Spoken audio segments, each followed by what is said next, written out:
วัสดีครับวันนี้ผมมีโอกาสพิเศษที่อยากรีบแจ้งให้ทุกท่านได้ทราบกันครับบ้านหลังนี้ผมบอกเลยว่าใครได้ไป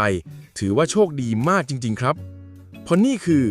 บ้านรีโนเวทใหม่ทั้งหลังบนที่ดินขนาดใหญ่234ตารางวาหรือเกือบ2งานครึ่งตั้งอยู่ในย่านชุมชนเหมืองง่าตำบลสันติสุขอำเภอพานจังหวัดเชียงรายติดถนนใหญ่4เลนและถนนอีก2ด้านเดินทางเข้าออกสะดวกสบายแบบสุดๆตัวบ้านเป็นบ้าน2ชั้นสไตล์โมเดิร์นมีพื้นที่ใช้สอยครบครัน4ห้องนอน3ห้องน้ำโถงใหญ่โล่งสบายห้องครัวอยู่นอกบ้านเหมาะกับบ้านไทยๆรีโนเวทใหม่หมดซื้อแล้วแค่หิ้วกระเป๋าเข้าอยู่ได้เลยครับราคาขายเพียง 3.5 ล้านบาทเท่านั้นถ้าเทียบกับทำเลนี้ขอบอกว่าถูกกว่าที่คิดเยอะมากค่าใช้จ่ายโอนคนละครึ่งไม่มีบวกเพิ่มครับที่สำคัญบ้านหลังนี้อยู่ห่างจากตลาดเช้าแค่200เมตรโรงเรียนอยู่ในระยะเดิน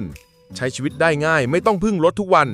อยู่ห่างตัวอำเภอพานแค่7กิโลเมตรและขับรถเพียง45นาทีถึงสนามบินเชียงราย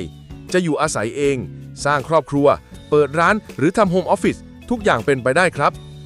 เหตุผลที่ขายเจ้าของบ้านย้ายมาอยู่กับลูกหลานที่เชียงใหม่ไม่ได้ขายเพราะมีปัญหาอะไรเลยเพราะงั้นคนที่ได้ไปก็เหมือนรับไม้ต่อบ้านดีๆทำเลเด่นๆไปใช้ต่อเลยทันทีครับ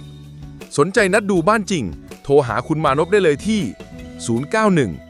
0914783706และก่อนจะจบคลิปนี้ถ้าคุณคิดว่าบ้านหลังนี้น่าสนใจ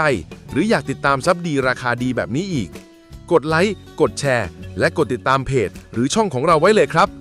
อย่าลืมกดกระดิ่งแจ้งเตือนด้วยนะครับจะได้ไม่พลาดบ้านแปลงใหม่ๆที่เราอัปเดตทุกสัปดาห์บ้านดีราคาดีแบบนี้มีไม่บ่อยใครมาก่อนมีสิทธิ์ก่อนครับ